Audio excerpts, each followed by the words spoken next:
Okay, so just like before, we're doing another discussion. Today's discussion, we're going to be talking about the SpongeBob Rehydrated project. I have not watched the SpongeBob Rehydrated project, and that's mainly because I have disdain for these projects.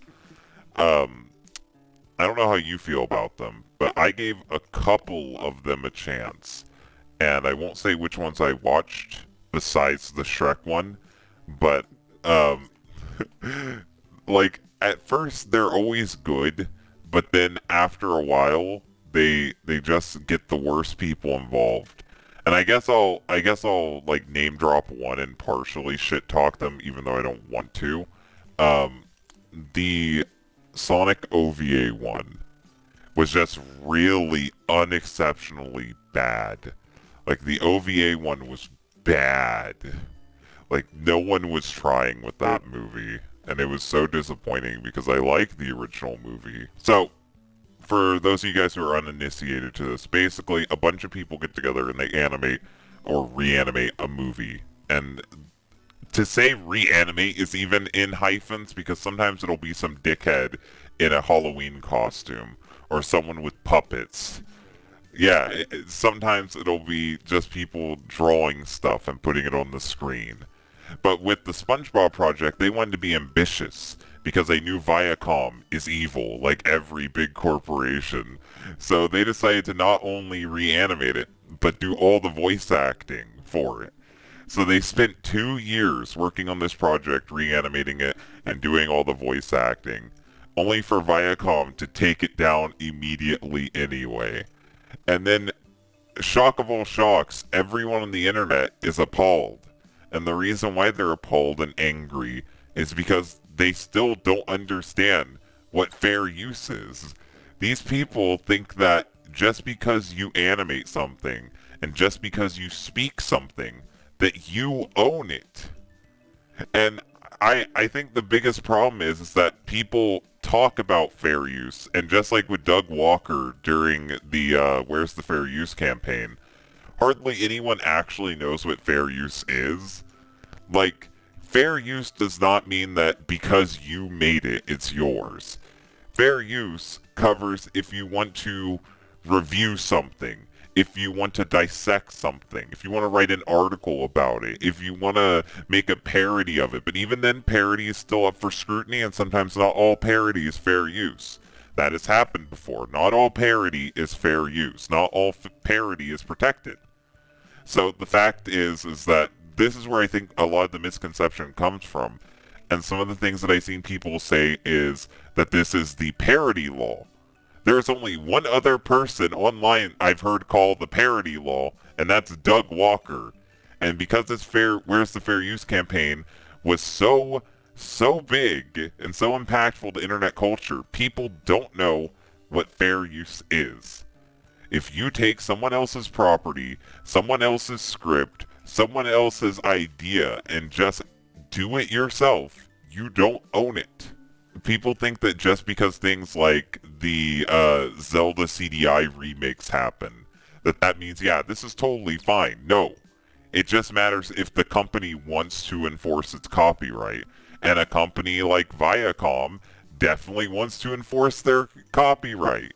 They're definitely someone who wants their money. And one of the major things that is in the actual fair use policy that I don't think anyone actually read when they signed up for YouTube is that the use matters. Like how much of the thing you use, and if the thing that you're making could be used as a substitution or a replacement for the pre-existing property. And for me, I say if it has the exact same plot as the SpongeBob movie, it has all the same scenes as the SpongeBob movie, it serves as a replacement for the SpongeBob movie.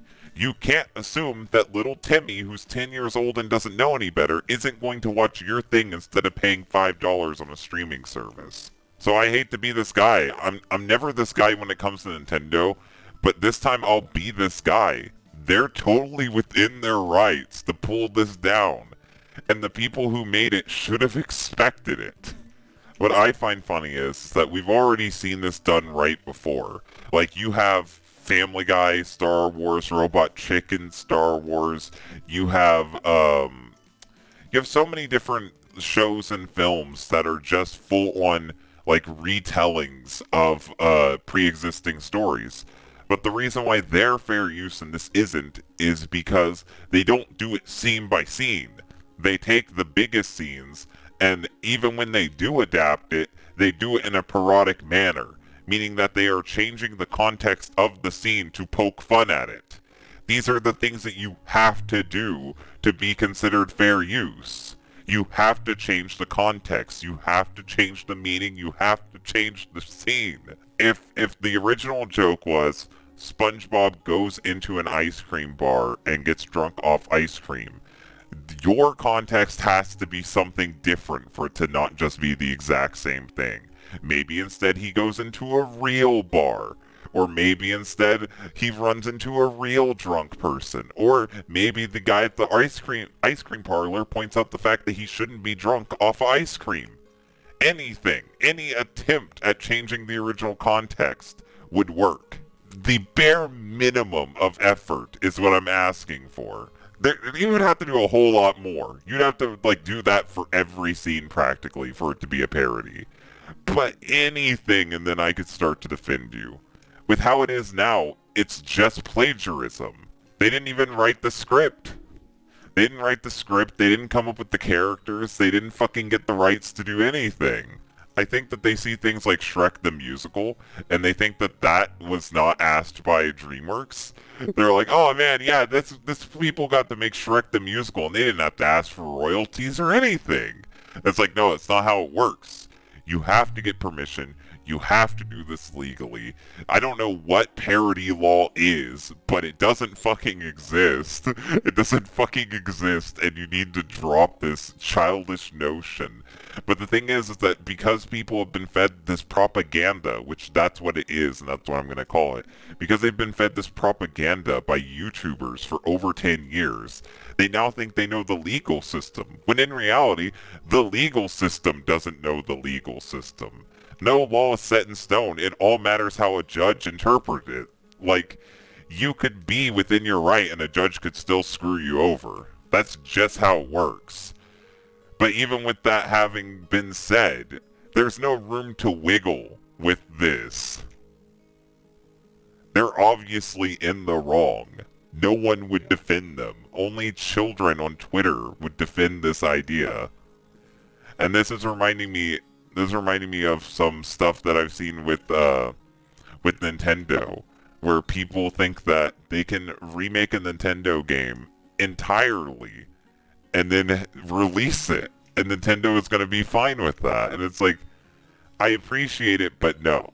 The ones that are more fair, and the ones that actually have wiggle room are things like the Mario 64 PC version. Because the Mario 64 PC version is just an engine, and the rest is the rest of it requires a ROM from you. So because it requires a ROM from you, Nintendo can't really do anything. There's a reason why you can still get that program, because they're not doing anything illegal. You're doing the illegal activity possibly by getting the ROM. And another thing to compare it to is Sonic 3 Air, or the Sonic Absolute or Sonic Forever, since we talked about that in the last episode. Those are also programs that enhance games, but it requires you to put your own files into it. It's just the tool. If you steal something, that's on you. I just think this whole thing is silly. It's beyond silly. I've never seen someone do something like this and act so entitled to it. And to be honest, I just don't get the hype behind reanimated projects to begin with. These people, if you can gather all these people to reanimate something, why don't you gather all these people to make something new? Make a new SpongeBob movie. Make a new thing. Have a whole property that's owned by the internet that everyone else can interact with. That would be fun. This kind of reminds me of what happened last year on Twitch.